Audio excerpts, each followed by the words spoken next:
From trade wars to military tensions, political differences to international alliances, the rivalry between the world's two largest economies has grown more prominent throughout the years. As the US and China continue their long-standing dispute, the consequences and impact have gone far beyond their borders, affecting the world's economy. Circulating rumors of war and strengthening geopolitical relationships are just a few of the many ripple effects of this clash between the two titans of the modern world. Leaders from both the US and China have described their relationship as the most consequential bilateral relationship in the world. For example, Secretary of State Antony Blinken highlighted this in November 2023, right after Presidents Joe Biden and Xi Jinping met in San Francisco for the Asia-Pacific Economic Cooperation Summit. The Brookings Institution in Washington, D.C.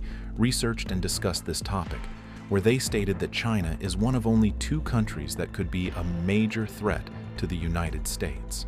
China challenges the U.S.'s role as the leading global power and protector of the world order established after World War II. China is also a major part of the global economy, acting as the world's manufacturing hub, the top trading partner for many nations, including the European Union and Japan, and a key supplier in global supply chains, especially for green and clean technologies. China stands alongside the United States as one of the world's major powers. Washington has called China its pacing challenge and most consequential strategic competitor. A Pew Foundation poll in June 2023 showed that 50% of Americans think China is the biggest threat to the United States. China's decisions at home and abroad are significantly influencing global economics and strategy, often opposing U.S. matters or concerns. Additionally, China aims to reduce the use of the U.S. dollar in international finance, dismantle the U.S.-led military alliance system, and weaken the global human rights framework. In November 2022, President Biden and President Xi met in Indonesia for the first time since Biden took office. Both wanted to reduce tensions and agreed to reopen communication channels. Biden stated that the U.S. would compete vigorously with China, but wasn't seeking conflict. Xi mentioned the need to explore the right way to get along, according to a Chinese Foreign Ministry statement. During their meeting, they also talked about Russia's war in Ukraine. The U.S. report said both leaders opposed the use of nuclear weapons in Ukraine, but the Chinese report did not mention this. Biden also raised issues about human rights abuses in Xinjiang and Chinese aggression towards Taiwan, stressing that the U.S. policy on Taiwan remains unchanged. But things took a sharp turn in February 2023 when President Biden ordered the U.S. Air Force to shoot down a balloon operated by China near the southeastern U.S. coast. Security officials claimed it was spying on sensitive military areas, but China claims otherwise, saying the balloon was just for monitoring weather and had drifted accidentally into U.S. airspace. China's foreign ministry promised to retaliate after criticizing the action as a serious violation of international practice. As a result, the Biden administration canceled a planned trip by the U.S. Secretary of State Antony Blinken to Beijing, sparking concerns about worsening U.S.-China relations, which were already strained due to U.S. support for Taiwan and trade disputes. Matters seemed to escalate faster from there. CNN outlined some of the main economic challenges separating the United States and China prior to the November 2023 APEC summit. First, trade between the two countries is declining. U.S. authorities have stressed the need to de-risk from China as relations have recently worsened. This entails lessening dependence on Chinese suppliers and marketplaces without terminating all connections. This approach, according to the Biden administration, offers a means of managing heightened geopolitical unpredictability without completely severing economic connections. Trade data shows this change. According to recent U.S. government data, in the first 9 months of 2023, Mexico and Canada overtook China as America's largest trading partners, accounting for 15.7% and 15.3% of total U.S. commerce, respectively, compared to China's 11.1%. Chinese data also indicates that overseas businesses are withdrawing their investments. For the first time in 25 years, foreign direct investment into China fell during the third quarter. Companies are concerned about growing risks in China, such as possible company searches and executive detentions, in addition to geopolitical issues like Russia's invasion of Ukraine, which brought attention to Europe's energy dependence on Moscow. The Chinese government's assault on foreign consulting firms of that year has increased the risk of doing business there. More restrictive investment regulations are another issue. In August 2023, the U.S. announced it would limit American investments in advanced technology in China to protect national security and prevent money from funding the military. Although Congress had been discussing similar laws and former President Trump had backed stricter investment restrictions while in office, this is a departure from previous U.S. policy. The current regulations, which are expected to take effect in 2024, will impact joint ventures as well as investments made by private equity and venture capital firms in the United States. Experts say these restrictions will make the already slowing deals between the two countries even worse. CNN cited PitchBook that in the third quarter, investments by U.S. venture capitalists in China dropped from $2 billion to about $300 million compared to the same time last year. In June 2024, Chinese Minister of Public Security Wang Xiaohong and U.S. Homeland Security Secretary Alejandro Mayorkas had a video call where they agreed to keep talking about fighting drugs and working together on law enforcement. As cited by the South China Morning Post, according to the state news agency Xinhua, Wang said they should deepen cooperation on controlling drugs, sending illegal immigrants back, and fighting crime across borders. Wang also said they should make sure their law enforcement cooperation gets real results. China and the U.S. have been having more talks about cooperating on law enforcement since Presidents Xi Jinping and Joe Biden met in San Francisco in November 2023. As the presidential election approaches, Biden has been making immigration rules stricter. At the same time, there's been a big increase in Chinese people trying to come into the U.S. illegally from Mexico. Mayorkas told NBC in April, before his latest talk with Wang, that the U.S. and China were having serious talks about sending back more illegal immigrants. He brought this up in their meeting in February, too. The Associated Press said last month that U.S. border officers caught over 37,000 Chinese people on the southern border in 2023, which is 10 times more than the year before. The report said China agreed to help the U.S. with this problem, including taking back people the U.S. wants to send back. In March, one plane boarded with Chinese citizens came back to China. Speaking of the upcoming presidential elections, one name that's being talked about during this season is Vivek Ramaswamy, a biotech entrepreneur who gained nationwide attention for his pursuit of the Republican presidential candidacy in the United States in 2024, but later on withdrew from the race. He thinks the U.S. needs to be clear about its response if China tries to invade Taiwan, adopting strategic clarity. Ramaswamy believes the U.S. should ditch its traditional policy of strategic ambiguity. He thinks that's not enough to stop China. He thinks being clear about defending Taiwan will actually make things more peaceful. He says, when the U.S. has semiconductor independence, when other things have changed, we can always reevaluate whether we want to return to strategic ambiguity. President Biden has hinted, if not blatantly stated, 4 times that the United States would protect Taiwan from China. But the White House says U.S. policy hasn't changed. And it's not just Ramaswamy. Several U.S. military leaders, both active and retired, are talking about the need for clarity if China tries to take over Taiwan by force. They're moving away from the old idea of ambiguity about what the U.S. would do.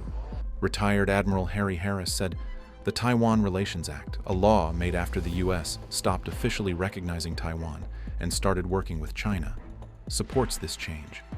The law calls for the U.S. to aim for peaceful resolution. But because China is acting aggressively towards Taiwan, therefore the U.S. might need to do more to help Taiwan," Harris explained. However, leading the China practice at the Washington-based firm Barron Public Affairs, Jeremy Furchtgott stated that China will be forced to choose a stance that may unintentionally trigger the exact catastrophe that the military seeks to prevent. If the United States would proceed in the strategic clarity direction, he said, if the goal is conflict, the U.S. should signal clarity. If the goal is to freeze the current situation, there should be ambiguity and mixed messages. Shortly after the APEC summit in November 2023, Antony Blinken said to CBS, "Yesterday, we agreed that our militaries would start talking again, at the most senior levels and at the operational level. And this is a very important way of trying to avoid a miscalculation, a mistake that could lead to a conflict. However, this may have aged poorly, as it seems like several countries are currently taking sides, potentially fueling the fire." In 2024, the United States, South Korea, and Japan are teaming up for a new joint military exercise, sending a strong message about their cooperation and unity. Analysts believe China might see this as destabilizing and threatening. U.S. Secretary of Defense Lloyd Austin met with his Japanese and South Korean counterparts at a security forum in Singapore and announced the upcoming exercise called Freedom Edge. It's a mix of the Freedom Shield exercise between the U.S. and South Korea and the Keen Edge drill between the U.S. and Japan. As reported by Yonhap News Agency, while citing a South Korean Defense Ministry official, the exercise will cover various areas like air, sea, underwater, and cyber. CNN reported on June 1, 2024, that U.S. Defense Secretary Lloyd Austin spoke positively about the growing unity in the Indo-Pacific region. He highlighted how the United States is building stronger partnerships in security and strategy in response to increasing threats from China and Russia. Speaking at the Shangri-La Dialogue Security Forum in Singapore, Austin described this unity as a new convergence, bringing together various aspects of security. He emphasized that this convergence is creating a more resilient network of partnerships, shaping a new era of security in the Indo-Pacific. Austin clarified that this convergence isn't just one single alliance or coalition, but a collection of different efforts and organizations with shared goals and responsibilities. While he made no mention of China specifically, he alluded to its growing influence in the region. Austin stressed that this unity is about upholding common values, such as resolving disputes peacefully through dialogue, not through force or coercion. This remark seemed to refer to China's recent military activities near Taiwan, which Beijing called a response to Taiwan's actions. These activities occurred shortly after Taiwan's new democratically elected leader, Lai Ching-da, took office and urged Beijing to stop using coercive measures. To offset China's expanding influence in the Asia-Pacific region, the United States has enhanced its ties with partners and allies under President Joe Biden. China's claim-making in regions such as Taiwan and the South China Sea has become increasingly assertive and hostile. This effort to strengthen ties with the U.S. has angered Beijing, which accuses Washington of trying to contain and suppress China. Secretary of Defense Austin's talk about a new convergence in the Asia-Pacific region seemed to upset the Chinese delegation at the Defense Forum. This came after Austin's first in-person meeting with China's defense minister, where they discussed tense issues like Taiwan, China's ties with Russia, and conflicts in the South China Sea. Austin also called the United States Defense Treaty with the Philippines ironclad and reaffirmed the country's commitment to it. Without specifically mentioning China, Philippine President Ferdinand R. Marcos Jr. criticized actions that jeopardize peace and stability in the South China Sea during the Defense Forum. Austin stressed how important it is for the world's well-being that the United States maintain peace and security in the Asia-Pacific region. Shortly after Austin's statements, a Chinese military official accused the United States of creating discord and stirring conflict in the region. Then on June 5, 2024, CNN reported that China was increasing its efforts to recruit former Western military pilots and service members to train its own Air Force, and that the U.S. and its closest intelligence allies were mindful of this. Beijing has long struggled with air operations and wants to improve their pilot skills and technical capabilities, especially in countering Western aviation tactics, as it gets ready for possible military actions, especially concerning Taiwan, as revealed by this joint warning released by the nations. Chinese military personnel can learn a range of abilities from former Western-trained pilots, which can offer vital insights into countering Western policies. This alert was issued by the Intelligence Alliance, the Five Eyes, which is composed of the US, UK, Canada, Australia, and New Zealand. The alert draws attention to the way China approaches Western pilots with enticing contracts and the opportunity to operate cutting-edge aircraft through private companies that frequently have unstated connections to the Chinese military. The targets include military pilots, flight engineers, air operations experts, and technical specialists with knowledge of Western military tactics. These private companies operate in different nations like Laos, Singapore, and South Africa, while attempting to hide their ties to the Chinese military. The rivalry between the United States and China goes way back to the 1900s and has always been quite complex. The Communist Revolution in 1949 led to the formation of the People's Republic of China, while the U.S. supported the nationalist government, which found refuge in Taiwan. Tensions escalated during the Korean War from 1950 to 1953, when China intervened against U.S.-backed forces.